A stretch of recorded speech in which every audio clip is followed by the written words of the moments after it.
It started like any other quiet night in my rural neighborhood, Kong. Still, the kind of deep silence where you can hear every single leaf rustle and every distant dog bark. Out here, I'm used to sounds. My deck has become a sort of unofficial feeding spot for the stray cats that roam the area. I've always been a bit of a softie for them, so I always leave food and water out. I figured it was the least I could do. That night, sometime after 2 a.m., I woke up needing to use the bathroom. Still half asleep, I stumbled in and sat down, staring absently out the window that overlooks my back deck. The faint warm orange glow from the garage light cast just enough visibility to see some movement below. Something was crouched over the food bowls. At first, my sleepy brain didn't think much of it. I thought it was just one of the usual visitors, maybe a raccoon, or a particular large stray dog that had wandered over. But as my eyes slowly adjusted to the dim light, the shape seemed wrong. It was too big. Too human. My brain scrambled to try and make sense of what I was seeing. It couldn't be, right? It had to be a trick of the light, a shadow playing games with my tired mind. But then, with a creeping chill that felt like ice water being poured down my spine, I realized the horrifying truth. It was a man. A grown man on all fours, crouched low to the ground, eating cat food directly out of the bowl with his mouth. No hands, just his face lowered into the bowl. For a few seconds that felt like an eternity, I couldn't move. I couldn't even breathe. My breath was just caught in my throat, a knot of pure, unadulterated fear. I managed to whisper yell from my husband, panic strangling my voice, making it sound thin and reedy. He came rushing into the bathroom, confused and bleary-eyed, until he followed my shaking finger, pointed at the window. I watched his expression shift in exactly the same way mine had, from confusion to disbelief and finally to abject horror. I fumbled for my phone, my hands trembling so badly I could barely unlock it.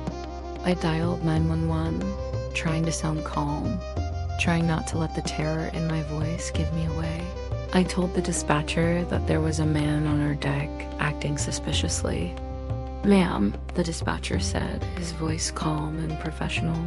"What do you mean by suspiciously?"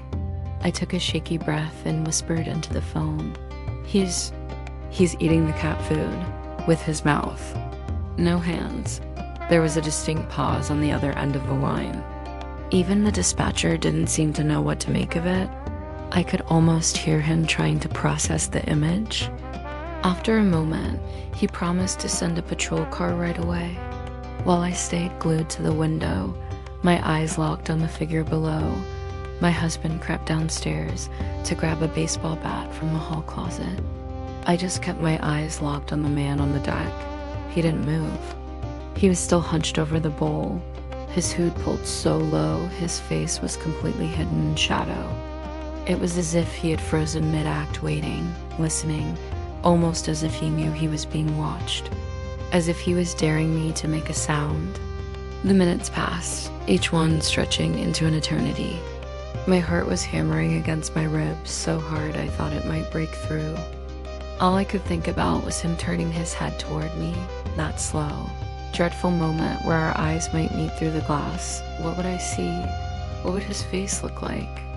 Then, in the distance, headlights sliced through the darkness. The police were coming. The man must have seen them too, because without any sign of panic, without any sudden movement, he stood up, smoothly, calmly, and then he just walked away. He stepped off the deck into the tree line and was completely swallowed by the darkness. It was like he was never even there. The police arrived moments later. They combed the yard with their flashlights, their beams cutting across the grass and trees, but they found no one. No trace. The officer who spoke to us was kind, but you could tell he was unsettled. He told us to lock everything up, keep the lights on, and to call immediately if anything else happened. For the rest of the night, a cruiser stayed parked in our driveway, its blue and red lights flickering faintly and silently against the trees, a small comfort in the suffocating darkness.